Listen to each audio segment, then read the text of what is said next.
Gangguan alam banyak macamnya. Intensitas dan luasannya pun juga bermacam-macam. Hampir semua interaksi ekologis ini berpeluang untuk dikatakan sebagai gangguan. Misalnya, adanya hembusan angin yang membawa benih aneka macam tanaman dan mendarat di lahan baru. Di lahan baru ini, benih tadi akan tumbuh dan berkembang, bisa menguntungkan tapi juga bisa justru mengganggu organisme yang lain. Contoh yang lain, adanya pergerakan predator. Misalnya adanya ular yang berburu mangsanya yang ada dan berkembang di lahan pertanian. Yang dengan sendirinya keberadaan ular tersebut yang mencari makannya dianggap sebagai gangguan bagi petani yang memiliki lahan tersebut.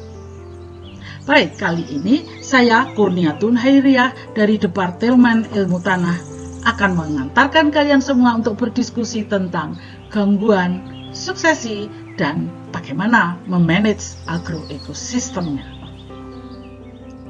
Di dalam bab ini, subcapaian pembelajaran ada 3 yang kita miliki. Ada yang pertama, bahwa mahasiswa harus memahami dan mampu menjelaskan dengan benar adanya gangguan dan dampaknya terhadap proses-proses ekosistem. Yang kedua, mahasiswa memahami alternatif pemulihannya menjadi ekosistem alami yang berkelanjutan dengan jalan aplikasi manajemen agroekosistem tanpa ataupun dengan menggunakan pohon. Yang ketiga, mahasiswa mampu mengevaluasi penyebab pertanian konvensional di Indonesia sebagai salah satu contoh dari tidak berkelanjutannya agroekosistem. Materi yang diajarkan ada 3 sesuai dengan subcapaian ini, bahwa yang pertama adalah gangguan ekosistem dan proses-proses yang terlibat. Yang kedua, proses-proses pemulihan suksesi dengan jalan aplikasi manajemen agroekosistem tanpa atau dengan pohon, dan optimalisasi untuk perkembangan pertanian. Untuk berdiskusi tentang masalah gangguan ekosistem ini, ada 2 bahan bacaan yang saya gunakan. Tentu saja kalian harus bisa juga mengimprovisasi diri dengan mengeksplor bacaan-bacaan lainnya dari internet ataupun dari perpustakaan yang ada di sini, yang ada di kampus. 2 bacaan dasarnya yang saya gunakan adalah Agroecology, Ecological Processes in Sustainable Agriculture, yang ditulis oleh Glisman pada tahun 2000. Yang kedua, 2 buku yang kedua ini juga tentang Agroecology, The Scientific Basis of Alternative Agriculture, yang ditulis oleh Profesor Altieri MA tahun 1987. Jadi lebih tua dari apa yang telah ditulis oleh Glisman. Jadi kita sebenarnya kalau kita lihat gambar ini ya, kita perhatikan dengan adanya perubahan struktur dan ekosistem, ya, struktur dan penyusun dari ekosistem yang ada di hutan. Komunitasnya tentu saja berubah setiap waktu. Nah, dengan adanya keterbukaan ini tadi menyebabkan gangguan dari luar ataupun yang di dalam itu akan berpengaruh pula terhadap perubahan ekosistem beserta proses-proses yang ada di dalamnya dan juga termasuk layanan ekosistem. Apa sebenarnya yang dimaksud dengan gangguan ekologi?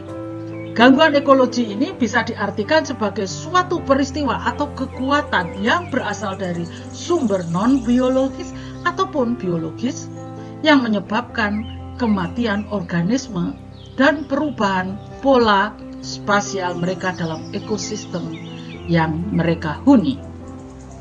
Ya, ini saya kutip dari tulisan Paine tahun 2020, dan gangguan ini berperan penting dalam menentukan besar kecilnya populasi individu dan karakter ekosistem itu sendiri.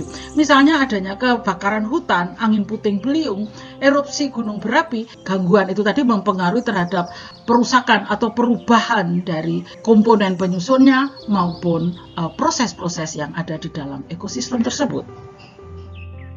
Banyaknya gangguan yang ada di ekosistem akan menimbulkan banyak kerusakan dan mengubah struktur dan layanan lingkungan. Kebakaran, banjir, longsor, angin puting beliung, erupsi, gunung berapi misalnya dan juga adanya ledakan hama penyakit merupakan contoh-contoh dari gangguan yang ada di alam. Jadi banyak macamnya. Dan ini semua akan menimbulkan kerusakan berupa baik itu kondisi abiotiknya berubah, habitatnya rusak, atau ketersediaan nutrisinya yang menjadi terbatas dan organismenya banyak yang mati atau punah bahkan. Dan kalau kita lihat dari struktur dan layanan lingkungan tentu saja akan berubah akibat adanya gangguan tadi. Sebagai contoh adanya keanekaragaman dan kerapatan populasi yang terus menurun. Dan tentu saja akan mempengaruhi terhadap produksi biomasa, bisa menurun tentu saja. Yang ketiga adalah fungsi dan layanan ekosistem yang hilang. Ini yang merupakan kunci terpenting dari pertanian. Ya, bagaimana petani akan mengalami kerugian besar apabila fungsi dan layanan ekosistem ini hilang akibat adanya gangguan dan kerusakan-kerusakan yang ditimbulkannya. Gangguan ekosistem itu dibeda-bedakan ya menurut dimensinya. Berdasarkan dimensinya ini ada 3 gangguan ekosistem. Yang pertama adalah berdasarkan intensitasnya, ada tingkat besar, kecilnya gangguan, itu diukur dari efek kejadiannya juga bisa, misalnya jumlah pohon yang mati. Ya, ini adalah merupakan salah satu contoh dari gangguan ekosistem berdasarkan intensitasnya. Yang kedua bisa berdasarkan frekuensinya. Frekuensi ini adalah yang berhubungan dengan waktu atau adanya kejadian pengulangan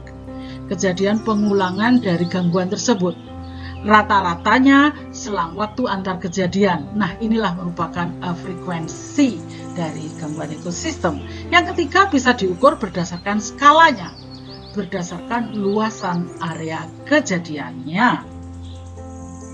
Contoh gangguan yang ada di sini dalam satu tabel ini kita bedakan ada berdasarkan kolom 1 ada frekuensi, kolom kedua skala, intensitas dan gangguan alam itu macamnya kayak apa. Nah, dari frekuensi ini kalian bisa lihat ada tinggi, rendah, tinggi, medium, medium. Kemudian skalanya juga berbeda-beda, intensitasnya berbeda-beda. Sebagai contoh, kalau dari ukuran frekuensinya itu tinggi, kemudian skalanya tapi kecil saja, tapi sering terjadi ya. Intensitasnya rendah, contohnya adalah pohon tumbang, seperti yang ada di dalam foto ini. Ya, jadi sering sekali terjadi. Ada frekuensinya itu rendah, tetapi skalanya besar. Kalau terjadi itu skala besar sekali terjadi kerusakan. Intensitasnya tinggi. Sebagai contoh itu ada puting beliung, ada tsunami. Frekuensinya tidak terlalu sering terjadi. Gitu ya. Ini adalah contoh-contohnya. Kalian nanti bisa eksplor sendiri dari contoh-contoh yang ada dari kejadian-kejadian misalnya dari media massa. Kalian bisa lihat di situ atau bisa juga dari beberapa artikel yang ditulis di dalam beberapa jurnal. Berikut ini adalah contoh dari gangguan alam skala besar. Di mana yang pertama ini kalian bisa lihat badai pasir yang terjadi di Desa Sumber Brantas Batu baru-baru ini terjadi tahun kemarin. Erosi angin juga terjadi di lahan-lahan pertanian yang begitu terbuka, terangkut semua pasir ataupun lapisan atas dari lahan tersebut terangkut sehingga hanya wortel, hanya akar-akarnya saja yang terekspos ke udara karena lapisan atas sudah terangkut habis. Nah, kemudian yang ketiganya adalah contoh skala besar dari gangguan skala besar berupa kebakaran di lereng Gunung Arjuna yang barusan saja terjadi pada tahun lalu, tahun 2021. Di lereng Gunung Arjuna dikelilingi oleh api. Ya. Kemudian pada tahun berikutnya, karena banyak sekali pohon-pohon tadi yang terbakar, itu sudah mati, akar-akarnya sudah tidak banyak berfungsi lagi, maka pada tahun berikutnya, tahun 2022 ini, ada banjir bandang besar dikarenakan adanya aliran air deras dari lereng atas menerjang pohon-pohon yang mati tadi dan terangkut ke lereng bawah dan di sana menutup, membendung aliran air di sungai yang ada di bawahnya sehingga terjadilah hempasan air kuat, air bandang yang membanjiri kota Batu dan sekelilingnya bahkan sampai ke Malang. Ukuran gangguan ekosistem ini bisa dibedakan yang kecil dan besar. Kalau tadi angin kencang, puting beliung dan sebagainya itu adalah gangguan besar. Kalau gangguan ekosistem dalam skala kecil ini sebagai contoh adalah gangguan kecil di kebun karet, di mana kalian bisa lihat di sini ada tempat terbuka. Tempat terbuka ini merupakan celah yang ada karena adanya pohon tumbang atau pohon mati atau pohon yang ditebang karena dipanen. Kemudian karena ada celah ini tadi, maka intensitas cahaya matahari yang masuk pun juga akan berubah. Karena suhu dan kelembapan udaranya berubah, maka kondisi tanahnya pun berubah, ketersediaan airnya berubah. Dengan demikian, komposisi vegetasi yang tumbuh di tempat-tempat terbuka ini akan sedikit berbeda atau berbeda dengan yang ada di sekelilingnya, yang ada di hutan atau di dalam agroforestry karet ini. Ya, jadi inilah ukuran gangguan ekosistem dalam skala kecil. Jadi hanya sebatas beberapa meter persegi saja. Contoh gangguan yang besar, ini ada beberapa contoh yang saya ambil di Sumatera, yaitu adanya eksploitasi sumber daya alam. Ya, jadi ini gangguan yang disebabkan oleh manusia, yaitu dengan adanya penggalian untuk tambang emas, ada tambang batu bara. Ya, ini seperti yang nomor C ini yang sebelah kanan, itu ada eksploitasi sumber daya. Sedangkan yang di tengah ini skala besar, namun demikian ini ada lebih pada alam. Tapi akibat yang di-triggernya adalah manajemen lahan yang kurang tepat oleh manusia. Di sini ada bumi bergerak yang menyebabkan longsor.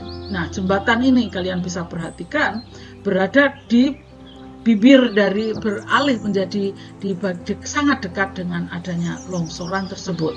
Kemudian contoh erupsi gunung berapi ini adalah contoh karena alam, dan yang E ini ada kebakaran hutan, dan yang terakhir adalah adanya pembukaan lahan dengan cara tebang bakar. Ini yang di daerah-daerah berlereng juga berpotensi sangat besar meningkatkan limpasan permukaan dan mengangkut lapisan subur dari tanah. Terangkut kemana? Ya, ke sungai. Akhirnya warna air sungai menjadi lebih coklat seperti lumpur. Ini dikarenakan banyaknya sedimen yang terangkut dan masuk ke dalam aliran air. Pengelolaan lahan pertanian telah menimbulkan banyak macam gangguan, mulai dari pengolahan tanah, penanaman, penyiangan, pemupukan, pengairan, termasuk juga penyemprotan hama dan penyakit, pemangkasan, dan tentu saja pengangkutan hasil panen. Ini semua memang adalah untuk ekonomi, untuk pendapatan dari petani. Namun demikian, akibat dari kegiatan pertanian ini secara tidak langsung maupun langsung itu telah mengganggu kestabilan ekosistem. Gangguan yang terjadi itu bisa berskala kecil, tapi juga ada yang berskala sangat besar yang akhirnya akan mengganggu terhadap adanya suksesi. Suksesi itu bisa menjadi lebih terbatas atau dapat berkembang dengan baik suksesi ini, dan stabilitas agroekosistem menjadi lebih bagus lagi. Kalau kita perhatikan di sini ada banyak macam atau banyak contoh gangguan di lapangan, mulai dari skala besar dengan pengangkutan biomasa pohon dan hasil panen dari kebun, baik itu berkayu ataupun hasil non kayu seperti non timber, ini seperti rotan dan kulit kayu manis. Namun demikian, kayu manis ini diambil dari lahan pertanian, ya. Kemudian ukurannya masih bisa lebih besar lagi karena kayunya akan diangkut menjadi keluar dari plot, dan itu bisa dimanfaatkan untuk penggunaan lainnya. Contoh pengangkutan dari gangguan kecil itu misalnya memanen bunga dari hunje ini untuk yang dibutuhkan oleh wanita, kebanyakan ibu-ibu untuk membuat sambal, ini enak sekali. Nah, ini hanya kecil saja gangguannya.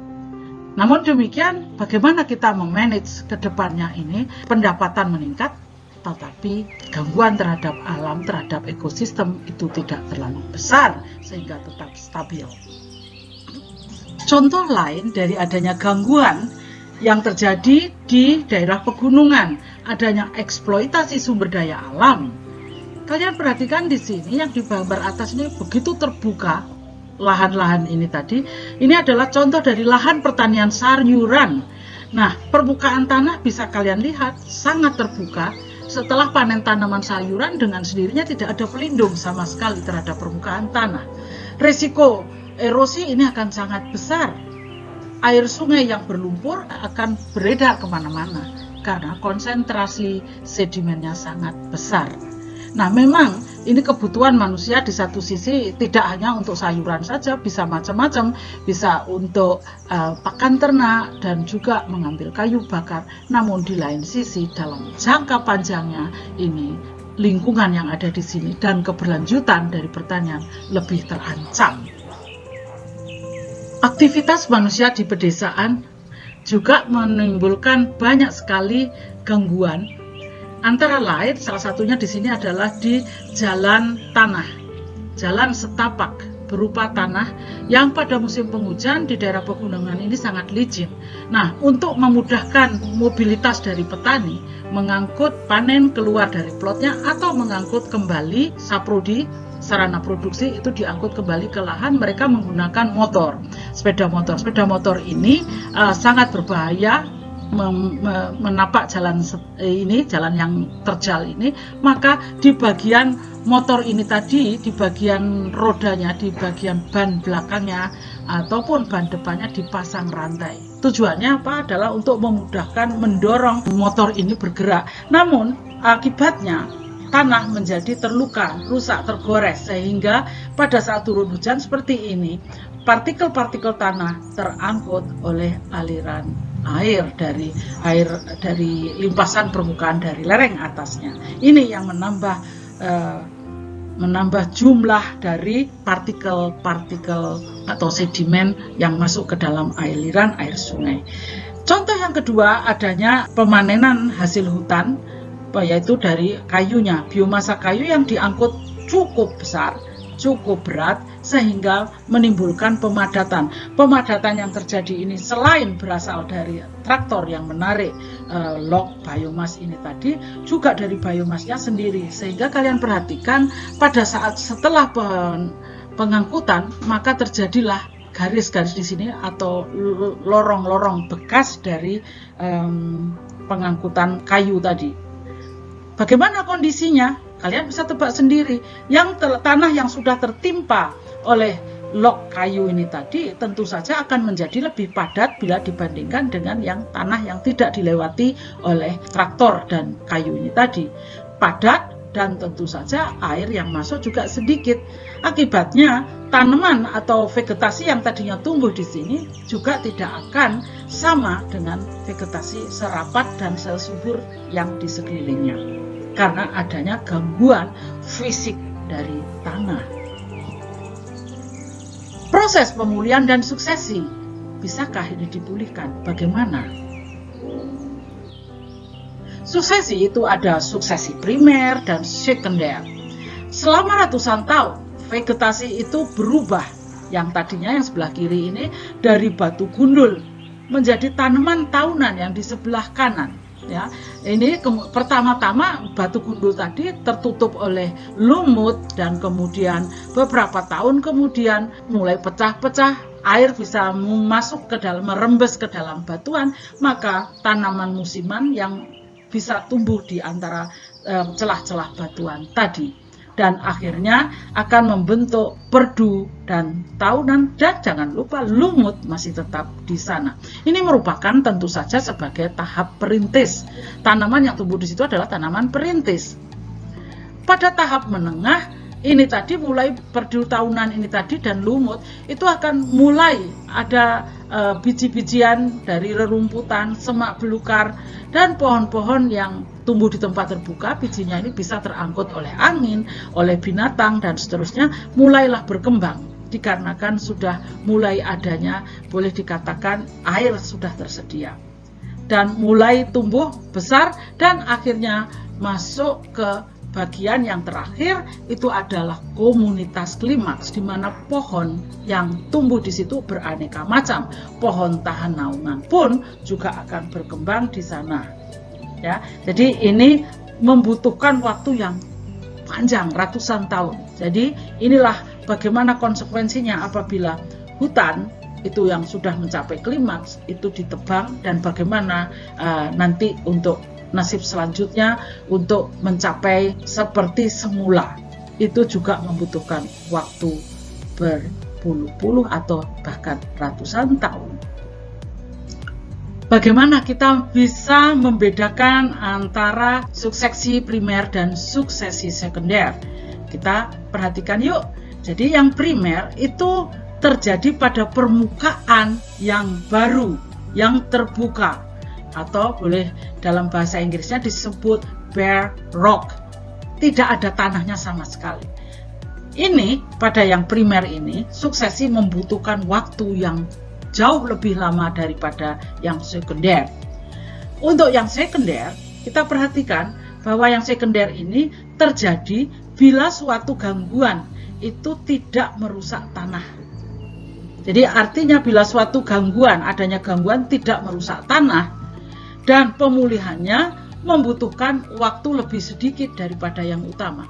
Artinya tidak merusak tanah itu hanya misalnya ditebang dan sebagainya, itu butuh waktu pemulihannya itu tidak selama seperti yang saat primer, ya, pada saat suksesi primer. Jadi keduanya ini memang ekosistem yang tumbuh dan berkembang lebih tua dan komplit, tuh ya, keduanya ini. Namun perbedaannya butuh waktu lebih lama dan yang satunya lebih singkat. Tadi disebut-sebut bahwa ada suatu tanaman yang dinamakan tanaman tersebut sebagai suksesi karena setelah adanya gangguan maka muncullah jenis-jenis baru, tanaman vegetasi baru yang tadinya tidak ada. Jadi apa sebenarnya suksesi itu? Suksesi adalah hilangnya satu jenis tanaman yang digantikan oleh jenis tanaman lain secara alami. Ini yang merupakan tanaman ini tadi atau vegetasi ini dinamakan pionir, yang baru bagi suatu komunitas setelah adanya gangguan.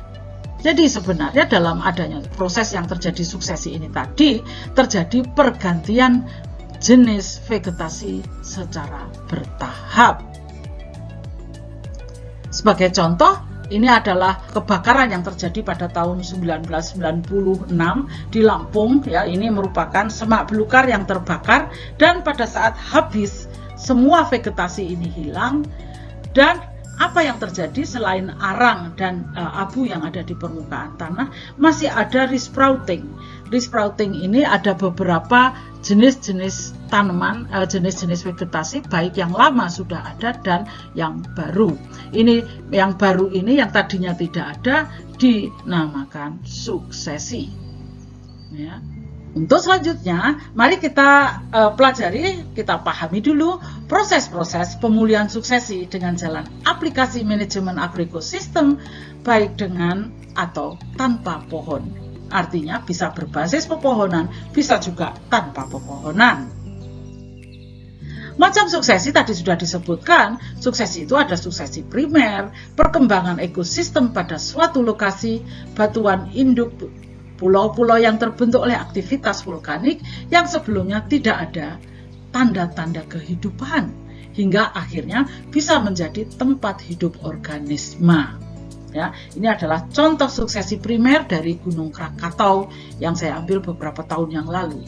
Proses suksesi ini, suksesi setelah terbakar, ya, setelah kebakaran. Nah, ini kalian bisa perhatikan pemulihan kondisi ekosistem ini terjadi melalui gabungan dari beberapa dinamika, baik itu secara biotik dan kompetisi dan survival. Jadi ada kompetisi di antara vegetasi tadi, ada survival, kemampuan untuk bertahan, dan adanya pergeseran aliran energi dari produksi yang tadinya energi ini dari berproduksi ke respirasi, karena semakin banyak energi yang dibutuhkan untuk menunjang pertumbuhan, terutama untuk produksi biomasa tanaman. Ya, ini adalah gambar suksesi setelah kebakaran. Ini adalah buah pohon randu yang hanya tergolek di atas kayu hangus yang mati, dan karena ada hujan maka mulailah terjadi perkecambahan biji dari pohon randu ini tadi. Ya, ini adalah merupakan suksesi yang terjadi setelah kebakaran, setelah adanya gangguan.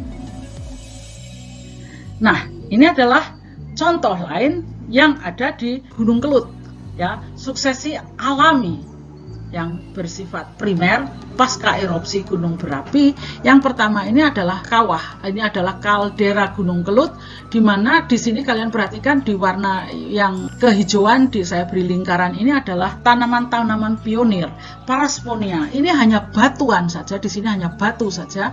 Parasponia ini tumbuh di dinding-dinding kaldera. Nah, dengan jalannya waktu 10 tahun atau 20 tahun kemudian, bisa lebih cepat lagi, ya, ini bisa membentuk seperti ini.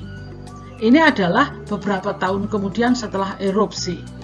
Dan kelebihan dari parasponia ini bisa menyuburkan tanah karena membentuk nodul. Nodulnya ini bersimbiosis dengan organisme tanah, dengan mikrobia, memfiksasi N dari udara yang dimanfaatkan sendiri untuk pertumbuhannya, untuk pembentukan biomasa. Nah, selain itu parasponia ini tumbuh terutama pada, dia tahan sekali karena sebagai tanaman pionir tumbuh di tempat-tempat yang miskin. Justru di tempat yang miskin dia banyak tumbuh di sana, dan bahkan di aliran-aliran lahar yang miskin banyak berpasir dia tumbuh dengan baik karena di sini dia bisa menyuburkan tanah yang dimana dia berpijak sehingga dia bisa survive pada kondisi yang miskin. Setelah kita membicarakan suksesi alami primer, sekarang kita memasuki suksesi alami sekunder untuk mengendalikan gangguan gulma yang akan saya pakai sebagai contoh. Jadi sebenarnya suksesi alami sekunder ini itu adalah vegetasi yang muncul setelah adanya gangguan, yang jenisnya bisa sama dengan yang sebelumnya, tetapi bisa juga atau biasanya berbeda. Sebagai contoh di sini adalah perkembangan ekosistem pada suatu lokasi yang ada di Lampung ini. Sebelumnya adalah habitat alami. Namun ini pernah terbakar atau mungkin memang dibakar, kemudian diupayakan menjadi lahan pertanian. Setelah 7 tahun setelah konversi, panen diangkut, ya, dan residunya keluar plok. Jadi sedikit sekali masukan organik yang kembali ke dalam tanah, sehingga tanah ini boleh dikatakan oleh petani tanah yang sakit, tanah bongkor katanya. Tanah ini keras, warnanya putih, dan banyak juga di mana-mana terjadi erosi parit. Nah, karena terbuka begini merupakan kesempatan emas bagi alang-alang. Kalau alang-alang sudah menutup di segala posisi di dalam suatu lahan, ini amat sangat sulit untuk dikoreksi, untuk dikontrol. Nah, alang-alang ini akan sangat mudah terbakar pada musim kemarau. Oleh karena itu, apabila kadang-kadang di dalam padang lalang ini tadi muncullah tanaman-tanaman pionir, spesies lokal. Sebagai contoh di sini nih, yang berdaun paling depan sebelah kiri itu adalah Peltophorum dan Dilenia. Ini yang daunnya kemerahan di depan, daun lebar-lebar ini. Ini merupakan vegetasi yang mudah sekali tumbuh sebagai tanaman pionir. Apabila nanti sudah besar menaungi alang-alang akan dapat terkontrol populasinya. Perubahan struktur ekosistem beserta fungsinya dalam suksesi sekunder ini dijabarkan dalam buku Gliessman yang ditulis oleh Gliessman itu dengan jelas ada di halaman 251, di mana pada bagian tersebut dibagi karakteristik ekosistem dari suksesi ini tadi dibedakan menurut komposisinya, diversitasnya, total biomasa, dan jangan lupa bahan organiknya. Stadia awal tentu saja berbeda dengan menengah dan maturity-nya. Nah, pada saat komposisi ini di saat awal ini penggantian spesies, di saat menengah lambat sekali penggantiannya. Pada saat awal cepat, tapi setelah stable itu komposisinya itu tidak akan banyak berubah. Sedangkan diversitasnya mulai dari awal itu masih rendah karena masih terbuka. Nah, pada saat lingkungannya sudah mulai terbentuk, maka pada stadium maturity akhir itu biodiversity-nya menjadi lebih tinggi. Tapi kadang-kadang menurun apabila ada bagian-bagian yang dikontrol atau dianggap sebagai gulma oleh petani. Tapi kalau tidak ada pengkontrolan karena adanya kompetisi, maka akan menurun. Demikian juga dengan total biomasanya. Bahan organik juga demikian. Ya, jadi bahan organik ini saya kurang jelas ini apakah bahan organik tanah atau bahan organik yang merupakan seresah gugur. Nah, seresah gugur ini saya kira ini bukan bahan organik tanah, tapi bahan organik gugurnya seresah, daun-daun dan cabang. Pada saat awal tentunya rendah sekali dan pada saat akhir meningkat. Jadi kalian perhatikan ada yang cepat menuju lambat, kemudian yang tinggi menuju yang rendah atau sebaliknya dari rendah ke tinggi. Itulah perkembangan dari struktur ekosistem. Bagaimana kadang-kadang kita tidak sabar juga bagaimana kita bisa mempercepat suksesi hutan ini karena berjalan lamban sekali, biasanya membutuhkan 50 sampai 150 tahun ya untuk membentuk kembali suatu sistem yang menyerupai hutan. Nah, suksesi hutan ini yang kalau mengalami gangguan atau penurunan itu masih bisa dicoba untuk dipercepat, yaitu dengan jalan mempertahankan vegetasi yang ada. Jadi vegetasi asal hutan, misalnya tanaman pionir, itu dibutuhkan untuk memperbaiki kondisi tanah dan lingkungannya. Untuk mempercepat itu bisa ditanam spesies-spesies baru yang toleran dengan kondisi setempat. Nah, disinilah mulai berubahnya struktur dan komponen penyusun hutan setelah ada gangguan. Menanam spesies baru yang bermanfaat secara ekonomi. Kalau ini ada manusia di dalamnya yang terlibat, tentu saja mengharapkan sesuatu yang bermanfaat secara ekonomi. Dengan demikian, yang ketiga ini karena ada manfaatnya bagi manusia, ditanam oleh manusia, ini sistemnya akan berubah menjadi sistem agroforestry. Waktu yang dibutuhkan itu pertama di awal adalah 10 tahun dan biasanya 20-30 tahun itu sudah bagus sekali. Nah, sekarang bagaimana cara kita mengoptimalkan suksesi ini untuk perkembangan pertanian? Biasanya petani mempunyai banyak sekali strategi yang disesuaikan dengan kondisi setempat, baik itu kebutuhan tenaga, ketersediaan sumber daya manusia maupun sumber daya lahan ataupun keterampilan yang dimilikinya. Keterampilan tentu saja ini saling berkaitan dengan pengetahuan yang dimiliki dari nenek moyangnya. Nah, kita lihat dari perkembangan pertanian ini. Pada saat terjadinya lahan pertanian terbentuk itu secara alami yang di sebelah kiri ya, dari ini keterpaduan sumber daya sumbu Y-nya, dan ini akan berkembang dengan jalannya waktu, akan berkembang dengan segala macam bentuk pertanian, segala macam masukan dan produknya. Tentu saja ini tadi ada yang menguntungkan, ada juga yang merugikan, dan selalu ada improvement. Sehingga pengetahuan yang diperoleh oleh petani di awal dari usaha pertaniannya ini, dari pembukaan lahan pertanian ini akan terus berkembang. Pada saat awal akan banyak belajar dari mengimplementasikan pengetahuan yang diperoleh dari nenek moyangnya.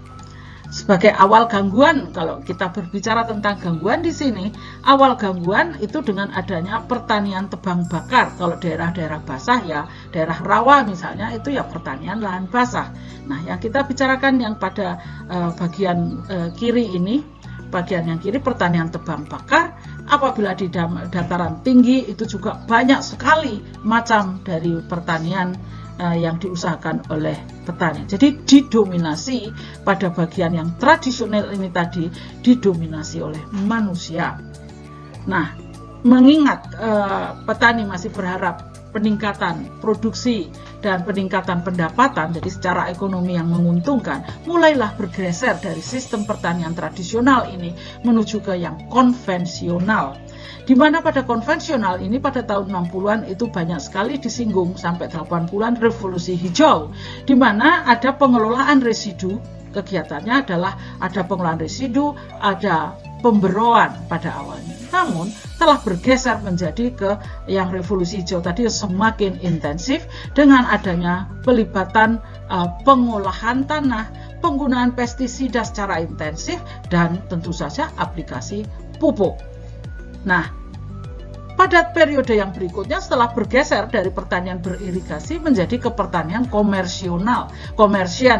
Ya, ini yang sangat-sangat intensif, di mana pada awalnya di sini masih menggunakan segala macam masukan. Namun demikian, pertanian komersial ini mengalami gangguan keseimbangan ekosistem pada akhirnya. Sehingga petani mulai menyadari, maka dilanjutkanlah dengan perbaikan pengelolaan lahannya seperti minimum tillage, jadi meminimkan pengolahan tanah, mengembalikan sisa-sisa panen, dan dilanjutkan lagi dengan penggunaan varietas-varietas baru yang tahan terhadap kondisi lingkungan saat itu.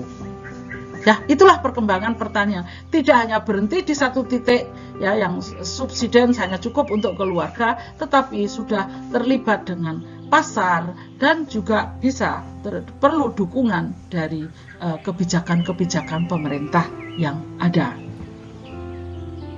Perkembangan pertanian ini tidak bisa lepas dengan perpindahan penduduk. Apabila kondisinya tidak terlalu menguntungkan, biasanya penduduk itu berpindah mencari pekerjaan di daerah lain, misalnya di kota, bekerja di pabrik-pabrik.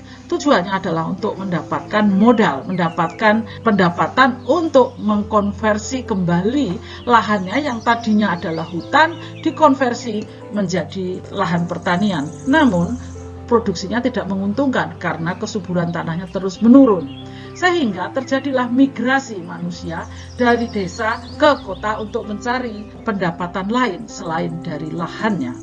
Nah, dari sini begitu petani sudah mendapatkan modal yang cukup, kembali ke desanya untuk mereklamasi lahan alang-alang yang tidak produktif tadi.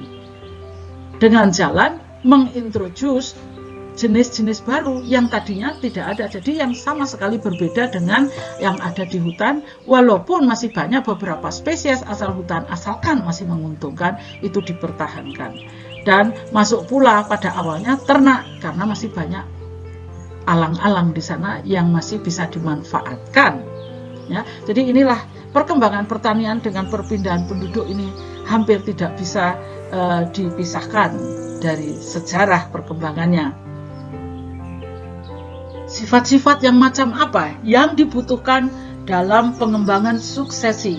Jadi bagaimana pengetahuan yang kita peroleh di dalam pengembangan suksesi tadi yang bisa kita implementasikan dalam manajemen agroekosistem? Ada 6, yaitu yang berhubungan dengan diversitas, dengan biomasa yang tinggi, NPP yang tinggi, net primary product, terus kemudian kompleksitas interaksi spesies, kemudian ada efisiensi siklus hara. Kalau efisiensi siklus haranya bagus, ini akan sekali menguntungkan. Gangguan mutualisme. Namun datangnya atau servis yang diberikan oleh ke-6 karakteristik ini tadi tidak datang bersamaan pada saat awal dari pengembangan suksesi. Tapi ada yang muncul di tengah, ada juga muncul yang di akhir. Yang di bagian akhir ini pada intinya semuanya ini menguntungkan. Keuntungannya apa dalam agroekosistem? Bahwa risiko kepunahan dari spesies-spesies tertentu dari suatu landscape itu rendah. Karena biomasanya tinggi, maka sumber bahan organik yang masuk ke dalam tanah itu juga tinggi. Potensial produksinya tinggi karena NPP-nya tadi tinggi. Kompleksitas ini tadi bermanfaat untuk meningkatkan potensi pengendalian hama dan penyakit, mengurangi input eksternal karena efisiensi siklus haranya bagus, dan gangguan mutualisme ini bagus di saat akhir. Ini menguntungkan untuk stabilitas ekosistem. Ini menjadi lebih stabil dan mengurangi tentu saja input eksternal. Berdasarkan sejarahnya, perladangan berpindah itu adalah merupakan sistem yang paling umum dan yang dilakukan di daerah tropis. Tentu saja pada zaman dulu ketersediaan lahan masih berlimpah, masih banyak. Jadi perladangan berpindah ini diawali dengan tebang bakar. Peladangan berpindah itu peladangan yang berpindah-pindah, bukan ladangnya yang dipindah-pindah ya. Jadi merupakan pertanian subsisten yang melibatkan tanaman-tanaman pangan dan tanaman jangka panjang. Tanaman jangka panjang itu tidak bisa, yang berbasis pepohonan itu tidak bisa ditinggalkan. Nanti pasti akan lahan itu pada saat berproduksi mereka akan kembali lagi. Melibatkan juga peternakan dan pertanian yang berbasis industri. Berbasis industri seperti misalnya karet. Ya, itu adalah contoh yang paling sering kita lihat di daerah Sumatera, Kalimantan. Nah, di mana letaknya? Letaknya biasanya dilakukan pada lahan bekas hutan, itu merupakan lahan pertanian itu selalu pada daerah tanah subur. Biasanya di dekat endapan sungai. Atau bisa juga di pegunungan, daerah letusan gunung berapi. Atau bisa di daerah lembah. Ini terutama digunakan untuk sawah. Di daerah tropis pembukaan lahan pertanian diawali selalu dengan tebang dan bakar. Pada periode transisi ini, transisi dari masa pengumpulan pangan ke era pertanian yang subsisten, di mana budidaya untuk pemenuhan kebutuhan keluarga ini menjadi tujuan utamanya. Tadinya hanya pengumpulan pangan, tapi itu sudah merupakan suatu kebutuhan. Itu periode transisi. Ciri-cirinya apa?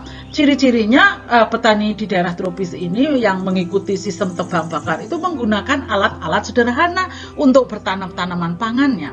Perkembangan komunitasnya sebelum pertanian itu menetap, bertani, dan peternakan. Dan komunitasnya itu hanya kecil, hanya berapa orang gitu saja di sekitarnya. Dan sama sekali mereka tidak punya akumulasi pangan karena ya subsisten hanya untuk kebutuhan sendiri saja, bukan untuk diperjualbelikan. Karena mereka bergantung pada alam dan hidup pada kondisi yang stabil, maka kesehatan komunitas umumnya bagus. Ya, itu adalah karakteristik dari sistem perladangan berpindah yang sering kita temui di daerah tropis. Sistem peladangan berpindah merupakan sistem pertanian yang umum dilakukan di daerah tropis, tetapi itu hanya dulu saja karena masih luas ketersediaan lahan pertanian masih luas. Bagaimana mulainya? Peladangan berpindah ini tidak bisa dipisahkan dengan slash and burn cultivation, dengan tebang bakar. Diawali dengan pemilihan lahan hutan pada bagian-bagian tertentu yang biasanya dipilih dekat dengan air, ya, yang dekat tergantung dari tujuannya. Kepingin mau dibuat sawah atau sehingga kalau sawah perlu yang di lereng bawah.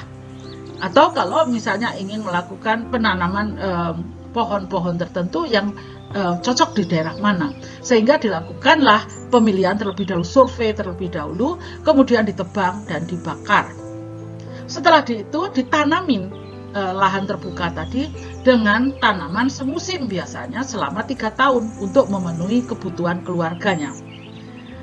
Ya, ini yang kedua sebelah kanan. Dan kemudian setelah itu lahan baru harus setelah 7 tahun itu dia sudah berpindah ke tempat lain.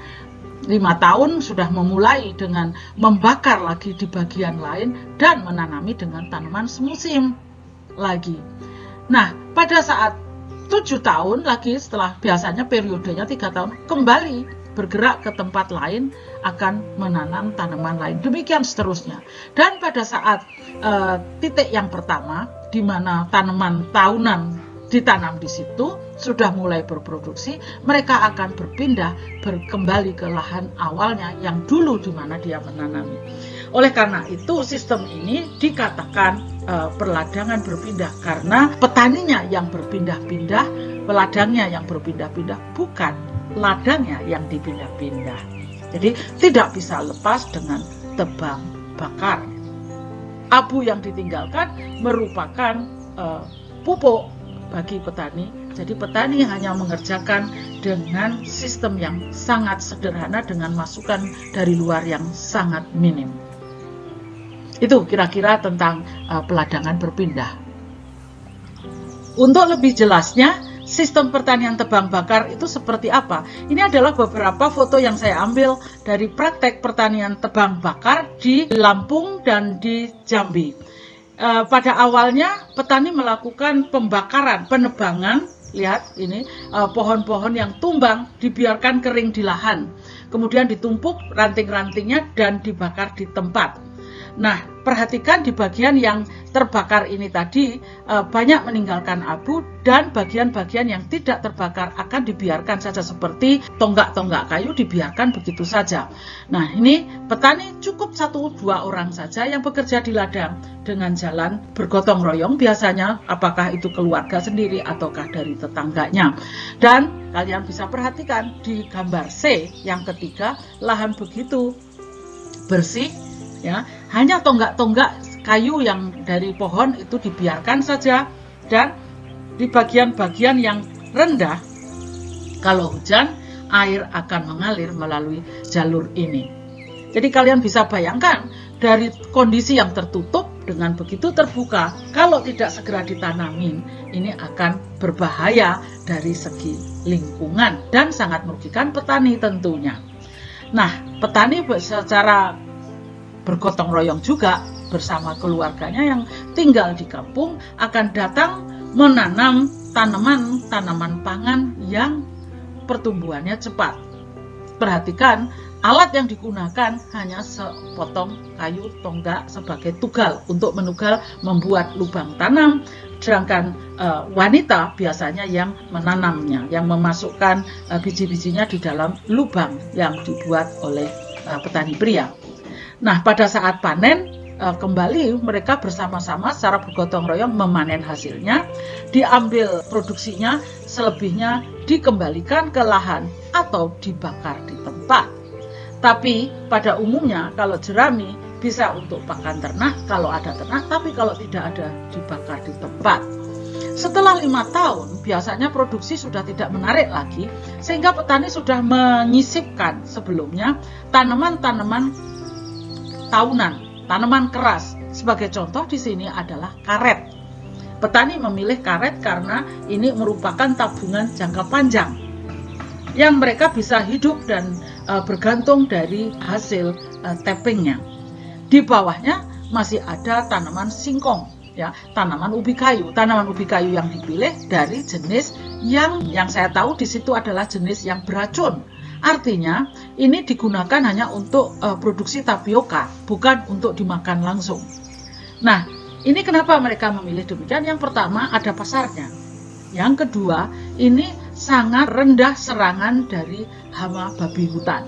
Jadi yang menjadi pertimbangan bagi mereka, bagi petani adalah mudah, murah, tidak terlalu banyak membutuhkan tenaga kerja, dan harus ada pasarnya. Jangan lupa, ini harus ada kebijakan yang mendukungnya. Pertanian subsisten ini juga paling sering kita lihat di daerah Sumatera ataupun di daerah kering, daerah miskin. Ini petani umumnya hanya menanam dan mengelola tanamannya dalam jumlah yang tidak berlebihan, hanya dalam jumlah yang tepat sesuai dengan kebutuhannya, dengan variasi makanan yang cukup untuk menghidupi dirinya sendiri dan keluarganya saja. Dan proteinnya cukup dari hewan atau ternak yang dipelihara di dalam pondok yang tersedia, yang dibangun di sekitar lahannya. Jadi sama sekali mereka tidak berpikiran untuk meningkatkan produksi untuk penjualan pasar dan seterusnya. Produksi padi yang diperoleh umumnya sekitar 2,5 ton per hektar. Namun 3 tahun kemudian ini sudah mulai menurun ketersediaan haranya. Mereka hanya bergantung pada guguran daun saja, bahan organik yang gugur dari daun-daun ataupun dari akar yang mati dan dari dahan atau ranting. Setelah itu ditinggalkan. Mereka memulai membuka lahan lain, dan untuk kebutuhan vitamin menanam sayuran hanya di sekeliling sekitar pondoknya saja. Kemudian karena mereka bergantung pada sumber daya hutan, jadi mereka hunting di sekitarnya, membutuhkan kawan, yaitu mereka di dalam ini pondoknya selalu ada melihara anjing penjaga, anjing pemburu. Ini adalah kehidupan di masyarakat Dayak di sekitar Katingan. Lebih jelas lagi, saya akan memberikan contoh dari kasus dari Kaleka Agroforest. Ini adalah sistem perladangan di lahan bergambut khas masyarakat Dayak Ngaju di daerah Kalimantan Tengah. Ini di sumbernya di jurnal Land oleh Ibu Josephine Ari Silvianingsih, ini dari mahasiswa S3 UB. Pada intinya di dalam sama dengan apa yang saya ceritakan tadi, hutan yang terdapat di daerah riparian gambut, ini rumah daerah-daerah yang bergambut, daerah bukan gambut tapi bergambut, jadi gambut yang dangkal. Ya, 0 tahun itu memulai perladangan. Nah, dengan istilah-istilah dari sana, mereka mulai menugal, manaing, jadi mulai menanam tanaman-tanaman untuk kebutuhannya sendiri. Kemudian mereka mulai menyisipkan tanaman-tanaman karet terutama dan buah-buahan sesuai dengan kebutuhannya. Dan pada saat umur 25 tahun itu mulai mereka bergantung dari produk-produk ini saja sampai pohon buah-buahan itu mencapai 150 tahun. Nah, petani di daerah ini mempunyai pengetahuan ekologi lokal. Mereka memilih tidak keberatan karena di daerah bergambut, jadi di dekat tadi selalu dekat dengan saluran air, dengan sungai. Nah, di sini ada kanal-kanal di mana mereka transportasinya setiap hari untuk datang ke sini membutuhkan bergantung pada derasnya air kanal ini. Air kanal ini disuplai atau dikonserv, dilindungi dengan adanya banyaknya pepohonan yang tumbuh di sekelilingnya. Apabila ada perahu yang lewat, maka air ini tadi dari ombak yang terbentuk oleh perahu itu akan masuk ke lahan ini tadi, membasuh, mengangkut unsur-unsur yang ada di sini, termasuk pH tanah yang tadinya terlalu masam, ini akan terangkut, terbasuh keluar ke dalam aliran air. Dengan demikian, menurut petani ini, hempasan air ombak ini tadi membasuh unsur beracun, tapi bahkan kalau kembali lagi bisa membawa unsur-unsur yang menguntungkan seperti kation yang berasal dari air sungai. Inilah yang pengetahuan yang dipraktekkan oleh petani masyarakat Dayak Ngaju ini sudah ratusan tahun. Petani Dayak Ngaju ini tadi sudah membuka lahannya untuk usaha tani ini sudah lebih dari 50 tahun. Pohon-pohon karet yang ada ini masih banyak dari hasil tanam orang tuanya dahulu. Tapi sekarang mereka berbalik, tidak bisa lagi bergantung pada lahannya di situ. Kalau dulu mereka mau tanam padi masih berpindah, bisa dari lahannya itu dari lahan 1 ke lahan 2. Karena sekarang masalah utamanya kebakaran, tahun lalu kebunnya itu pun juga kena dampak terbakar, sehingga pemerintah itu sudah melarang adanya pembakaran lahan di daerah gambut dengan berbasis pada pedomannya Peraturan Nomor 49 tahun 2015. Ya, dulu petani di sini ini tadi jadi tidak bisa menanam padi lagi karena mereka selalu kalau mau tanam padi harus membakar. Dulu petani tidak pernah membeli beras, tapi justru menjualnya. Itu merupakan pendapatan tambahan. Sekarang petani tidak bisa menjualnya, tapi malah membelinya. Dapat dari mana uangnya? Pekerjaan off-farm yang dilakukan sementara ini adalah petani lari sebagai labor, sebagai tenaga harian yang pemblokiran kanal, yang terlibat dalam pemblokiran kanal dan pembasahan kembali lahan-lahan gambut, atau bisa bekerja di penambangan emas, perikanan, dan bekerja keras di perkebunan kelapa sawit. Jadi petani telah berubah pola pikirnya, mereka sudah merasa bukan petani lagi, sehingga ini yang berbahaya, berpotensi untuk menjual tanahnya. Karena mereka merasa tidak bisa seperti dulu lagi karena adanya batasan-batasan aturan tadi. Sebagai penutup, dari bagian ini, pada intinya prinsip dari suksesi ini, bagaimana kita mengoptimalkan kinerja dari suksesi ini adalah menutup tanah dengan suksesi yang ada. Selama tanah ini masih dalam kondisi utuh, maka pengembangan suksesi ini masih ada harapan. Yang kedua, menanam jenis-jenis baru yang cocok dan yang bisa membantu mempercepat pertumbuhan. Dan yang ketiga, selalu di dalam usaha pertanian di situ mengembalikan residu panen untuk mengoptimalkan kinerja biota dan mempertahankan kondisi kimia fisik tanah, dalam artian kualitas tanah dapat terjaga. Dan yang terakhir adalah mengoptimalkan pertumbuhan dan produksi tanaman dengan rendah emisi. Dan ini tentu saja berhubungan dengan policy yang tadi saya katakan, perlu mendapat dukungan pasar dan kebijakan dari pemerintah daerah setempat. Demikian dari saya, kita berjumpa lagi minggu depan. Terima kasih. Wassalamualaikum warahmatullahi wabarakatuh.